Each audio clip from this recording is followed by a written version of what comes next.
5, 4, 3.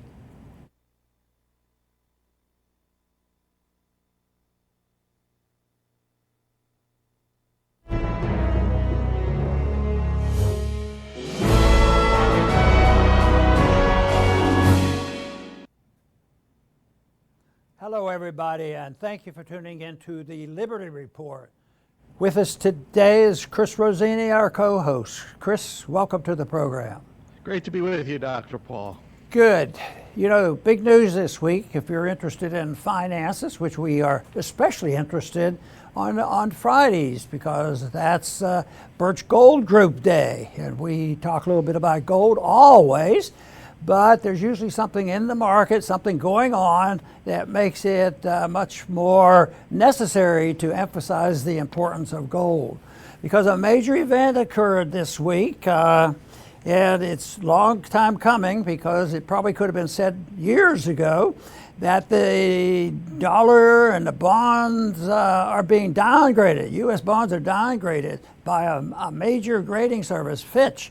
They said, nope, no more triple A stuff, double A plus a little bit more. They have to be cautious. They don't want to cause a panic. But this is a significant event. But it's something that most people know. And I was mentioning it to Chris. I said, you know, I think even the ones that act differently on it, they know what it is, but they have to figure, what's the market going to do? Today we're going to do this. So there's a lot of that short time thinking. But long term, it was very easy. Matter of fact, these kind of events, I thought much more seriously about way back in the early 1970s and even the 1960s, because the handwriting was on the wall. And certainly when the Bretton Woods Agreement broke down, there was a severance of the dollar and gold and the definition of what a dollar was, that there could be nothing else than this. But it's amazing that the dollar has remained in the atmosphere of all fiat currencies. It's done rather well, even though it didn't deserve it. But that's sort of temporary. It's a storage of deceit and encouragement. What does that encourage when people believe in this stuff that's not really true? Well, what it does is causes a lot of debt. Well, that's been verified. We know about that. And the other thing, there's a lot of malinvestment. There's a lot of that. So the investment business is tough under these conditions. There were quite a few back in the 70s knowing this. But, you know, when Bretton Woods broke down, Americans weren't even allowed to own gold. So there's more opportunities now for people to invest in gold and look at it. And that's one thing the Birch Gold Group does, is they offer a program and they emphasize that you can put gold in your IRAs and in your investment group. So what they do is they help people along with that. And the one thing that we do to help along is, if you'd like to know more about that and more about what Birch Gold Group does, is you can get information. It doesn't even cost you. You get the information and you get to make your own mind up about it. But to get started, if you're not already involved, you can just text Ron at 989898, and that will connect you to the Birch Group, and they will send you some material to look at and help you to decide. But that is something that is very important, because we have to be knowledgeable about what we're doing. Yes, a lot of people say, yeah, you got involved very early on. That's when gold was a lot less expensive. But I think the process is getting worse, not better. So the acceleration of the devaluation of the currency is going to continue. And that means that the price in dollar terms will keep going up. And I think that's what we witnessed this week. We saw an announcement that was very mild compared to what's really going on, but it might be just the crack in the door there, and this will continue. And of course, we've talked so many times on this program about other currencies wanting to be the reserve currency of the world. So things are moving. So things were sensitivity is very, very important. And when you think about the young people right now getting a job the old-fashioned way, getting a mortgage, buy a house, own a little bit of property, and also feel secure that you get a little savings account, you can earn some interest. That doesn't exist right now because the inflation rate is higher than the interest rates, generally speaking, especially back in the last 10 years. So that's made it difficult. That's why I think it's important to get the information, as much information you can get. It's readily available everywhere now, which is, I think, a very good thing. But if you want to be more specific and find out more about what Birch Gold offers, what you do is you text Ron 989898 and they will send you some material. Chris, I think this has been a big week, for watching the financial markets and a lot of excitement. So it shouldn't, for me, it didn't surprise me that it happened. My surprise is how did they get away with not doing this? Because I think the market has already discounted the value of the dollar. The market overrode the market when they were pretending gold was at $35 an ounce and we'll keep it there forever. The market finally said, no way, you're printing too much money. So the markets are always putting pressure on the monetary authorities, and that is good. That's why the maximum amount of liberty is important. Because before 1975, we weren't allowed to own gold ever since 1934. So it's a very, very difficult if you don't have that daily activity into gold. But that's not the case right now. We don't talk about it, but that was a big deal, moving in the right direction where people were allowed to own gold again. And that does help and gives people the opportunity to look at these investments and understand what the markets, because the monetary system, the value of the dollar, it's international reserve currency in the world, and it generates so much harm. So this is the reason I've been fascinated with the subject and have worked with it for many, many years. Chris. Yes, very good, Dr. Paul. Yeah, this was there was some news this week about a credit rating downgrade for the federal government. And, I personally don't put much stock into credit rating agencies. Of course, it seems like the right thing to do, but it makes me wonder, are the ratings even still too high? All these A's still there. There's 30-some trillion in debt. We know the government can't pay the debt. It's all a matter of will they be able to service it. So I personally pay attention to big crony financial institutions, especially after, I'm sure we all remember the housing bubble, all the the ratings agencies, they had all these A ratings on the mortgage debt junk, and countless times when you go to like stock analysts, companies go under, banks go under, and you look at what the analysts are saying, and they buy. It's like they're no help at all, and it makes you wonder, when there is another financial crisis, and this system that we're in that's what it is. It's one big crisis, but then there's every so many years there's a big financial crisis. Do you think that the analysts and the ratings agencies are going to warn the public, sell now, sell? Of course not. They're not going to do that. And the bottom line to all this is you cannot outsource your own thinking, especially not to these big financial institutions that are largely tied to the government. So if you forgo thinking and let other people, these people, do the thinking for you, you're very vulnerable, and when crisis comes, that's when the vulnerability hits you. So you can't, if you don't know what you're doing with your money, it's probably best not to do it. So you can't outsource your thinking, and that's what these ratings agencies and analysts are all about. Very good. We talk a lot about inflation, and it's mentioned all the time, but Mises said in Human Action that it will deliberately be defined as prices rising. And then the alternatives can be political. Well, regulate the prices, do this and do that, increase this and manage the economy more. It's just mismanagement of the economy that has caused these prices to go up.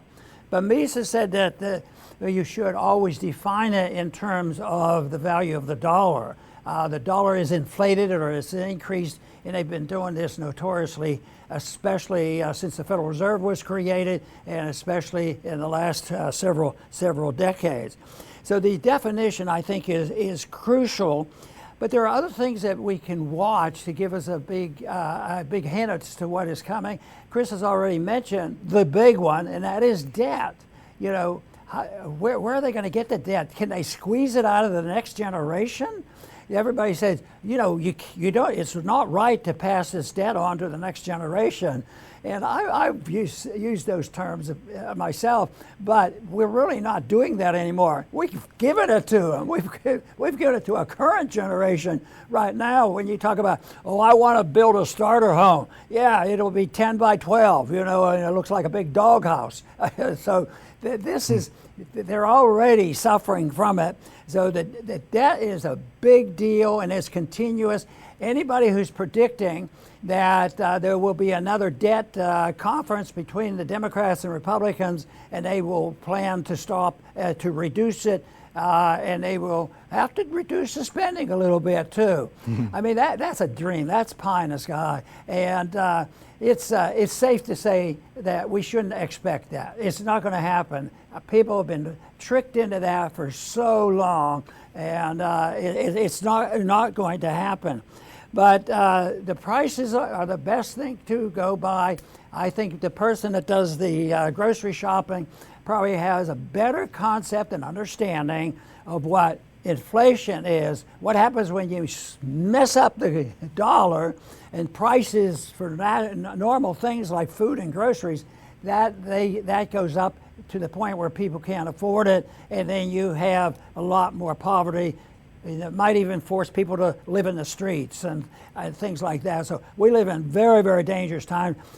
In a way, it's because the people who managed the currency and the economy, they were too successful in that it was working. And that means they conveyed trust to the people. It'll be okay, it'll be okay. We really don't have to deal with it. But that trust that was put into this allowed the debt to get this big and the momentum to be gigantic. At the same time, the debt is unsustainable, and the confidence level is now cracking, and that's what that will it helped build it, because there was overconfidence and false confidence, and when it comes. You know, it's going to be very, very painful because the corrections have to be made. Under this circumstances, the debt has to be liquidated. If you're an individual or a company or whatever, and even in normal times, if you've overspent and ran up too much debt and you can't generate it and you can't make your payments, you know, that's the end of your company. There were guidelines there.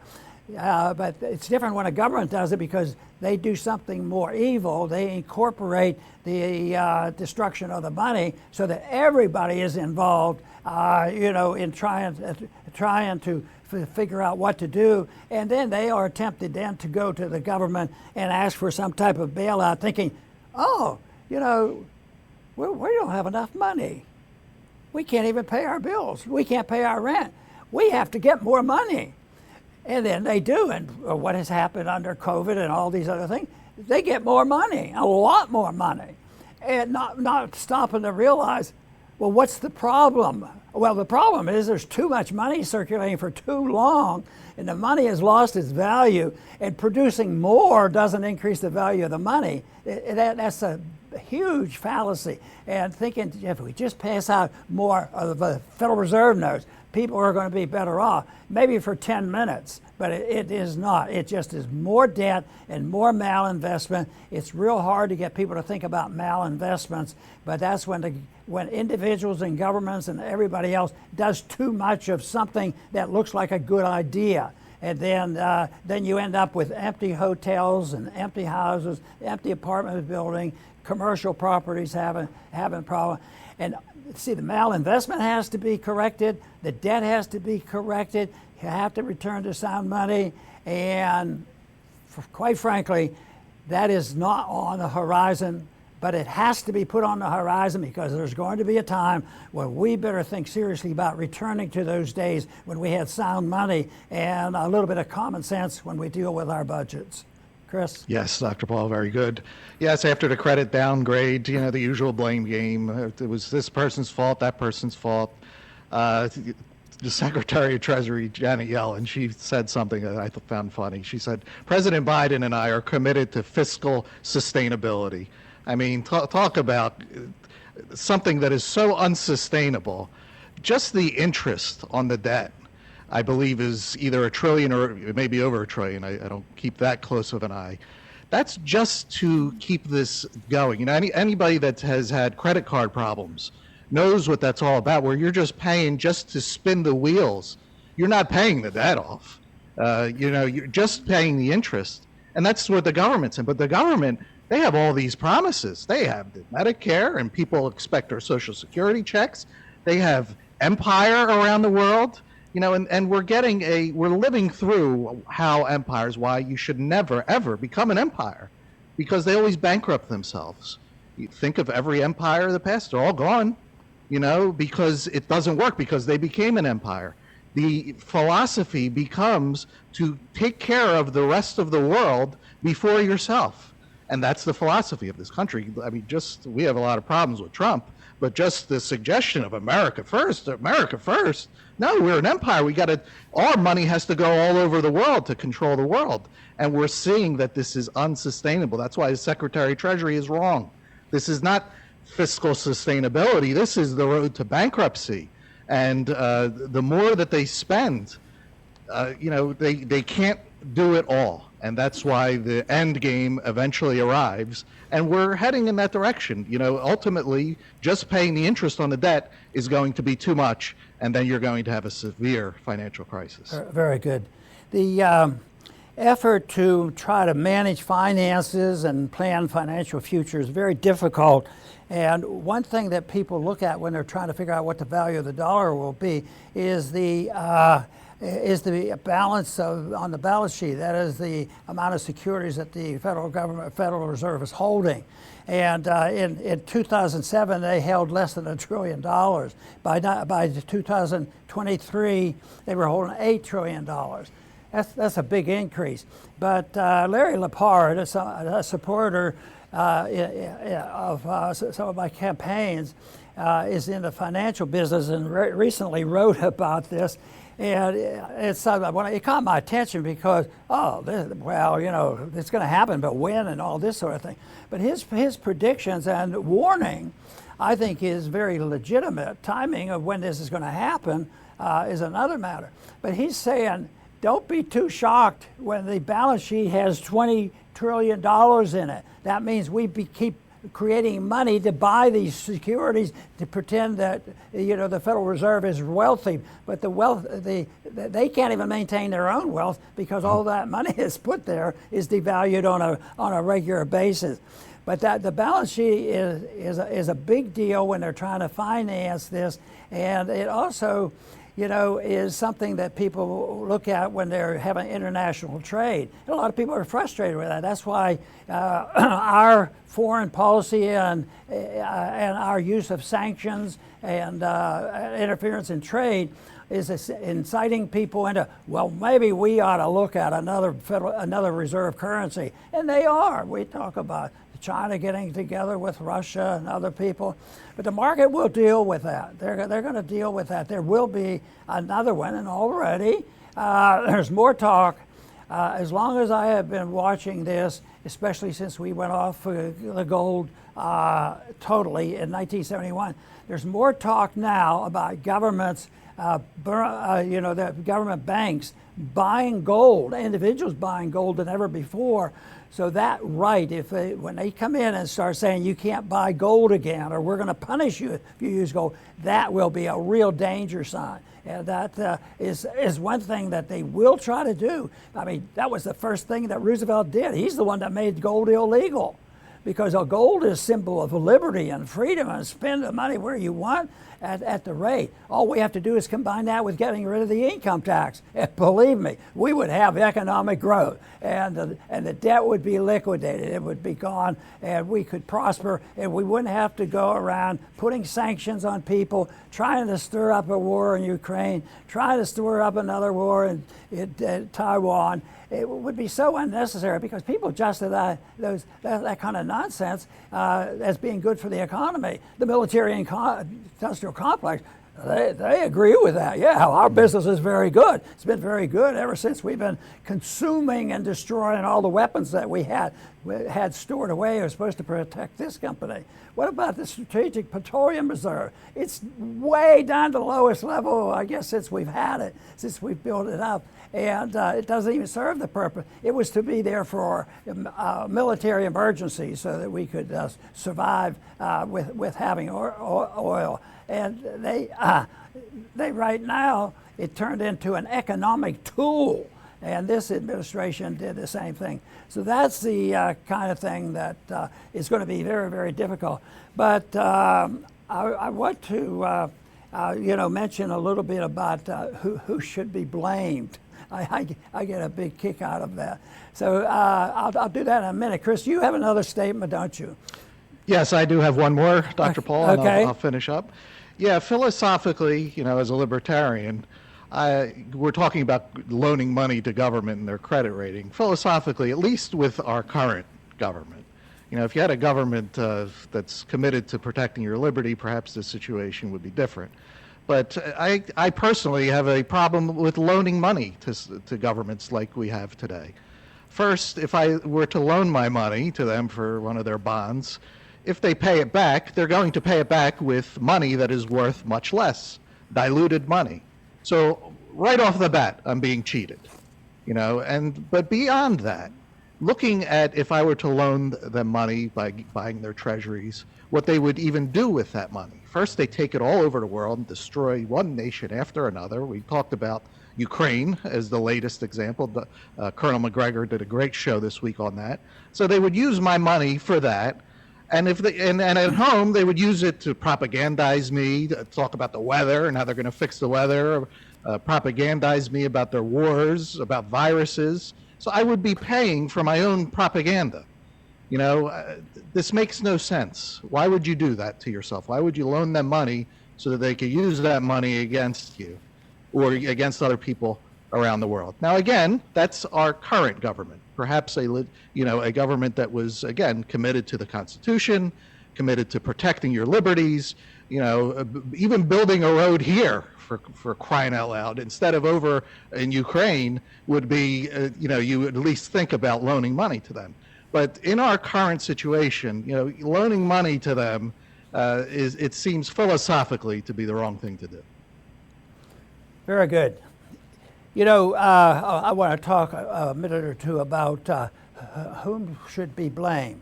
And that's a football. It's kicked around so much. And the thing about Yellen, I think, is unbelievable. But she says, well, it's just they didn't use the right data. and, the data that we look at, whether it's inflation data.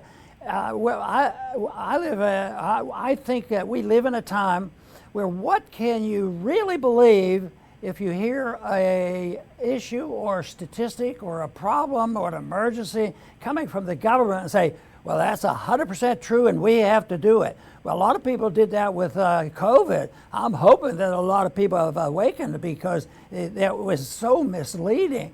So, that it was only a data problem and they did it. But they manipulate the data all the time. So that's why we should be cautious on listening to the government reports because they're always trying to manipulate. And we live in an age where there's more manipulations and demagoguing and flat out lying in the political sense as well as the economic sense that we should be very, very cautious. So some of the best allies to have when times get really tough, hopefully they don't get really tough, is that you have people you can trust and work with. And that's why associations and understanding of people who are like-minded, I think in this day and age is very important, because we can still do that to a degree. But just think of the attack on the First Amendment, to let people know what's really happening. It's a vicious attack on the First Amendment, and that to me would be, really the downfall if people start putting people in prison for asking questions. And just think of all the nonsense that went on under COVID. People weren't even allowed to believe in, debate, or promote natural immunity. I mean, that gets really bad, and they haven't changed their tune. You might not be hearing quite as much, but they're there, and they want control, and that's their goal. The whole thing is that the president thinks he has the person and the way this thing got out of hand. Who to blame for this downturn, in our dollar rating? It's simple. It was Trump. He did it. That was easy. He answered that question like nothing. He knew the answer to that question. But what is so silly is, whether who should you blame, Trump or Biden? But the blame is a lot bigger than that. The blame is really big, because these predictions coming true now were made even before 1913. You watch out, this will end badly. And it is ending badly right now. That is the problem. So it's the whole thing that, the Federal Reserve, if you want to put the unit that actually carries out this destruction of money, is the Federal Reserve. But why did the Federal Reserve do this? Well, they're in collusion with the politicians who spend money. And now they're in collusion with the people who use social media to penalize people and undermine people's freedom of speech. So they will, collude to accomplish these things, and that, I think, is where the big problem is. And the Biden, is responsible, and Trump is responsible. Republicans are responsible. Democrats are probably a little bit more responsible than the Republicans, but who it's the people who want the spending. So it's organized groups. That's why pure democracy is so bad. Get a group together and demand it, and you can undermine civil liberties, and you can redistribute wealth. You can create an income tax, and you can create a system of war that totally ignores the Constitution. So it's that really causes it, because people, are lobbyists. Everybody's a lobbyist. So do you think that, when COVID broke out, that somebody would stand up and the president would say, well, this is bad and these are the reasons, they're economic reasons. The last thing we need to do is crack down on people's liberty, and we'll reduce your taxes. It wouldn't work. They're not going to allow that. Well, they want the money immediately, and they did. They got it immediately, and contributed more to the price inflation. So I think you have to blame philosophy. I think you have to blame it all the way back to prior 1913. It was the progressive movement that generated the desire to have the government run everything, the welfare warfare state. And the gimmick was nobody would have to pay for it. We can keep taxes low, and we will just provide what the people need. And they've been able to get away with it pretty well, even though the problems has been smoldering, but it's about to boil. The boiling has begun, and I think we can just look back a day or so when the rating was announced by Fitch. And even if it doesn't get announced next week for another downgrading, but the value of the dollar and the problems we have will continue. The downgrading will be symbolic, because they will never admit to you, well, let's have a clean slate. Let's reduce the grading all the way down to 1A or something like that. It's not going to happen. It has to be held together with more debt, more spending, more taxes, and more authoritarianism, and more rounding up the people and more control of the people. But the answer is not complicated. The answers can be found in the principles of liberty. And for the most part, there are many answers in our Constitution. So that is what we need to do, but we need more people involved and more people, protecting themselves financially, protecting their families in a literal sense. And that is what has to happen. But philosophically, we have to protect ourselves as a group of people with devising and understanding the principles of liberty. Because if you're just saying, oh no, the whole battle is between Trump and Biden, I'll tell you what, I know what, there's some serious things there, and there will be a difference. But I tell you what, overall, the momentum for spending, whether it's the militarism, they can't even wind on that war. There's still problems in the Middle East, Syria, and Ukraine, and now we're just yesterday announced we have to send a lot more military operations to Taiwan. We might have to fight China. The whole thing is insane when liberty can give us the answer. So I have a difficult time trying to understand why people reject liberty, because it seems to me that brings people together and it offers us a system of government that provides the maximum amount of liberty and the maximum amount of prosperity and peace. I want to thank everybody for tuning in today to the Liberty Report. Please come back soon.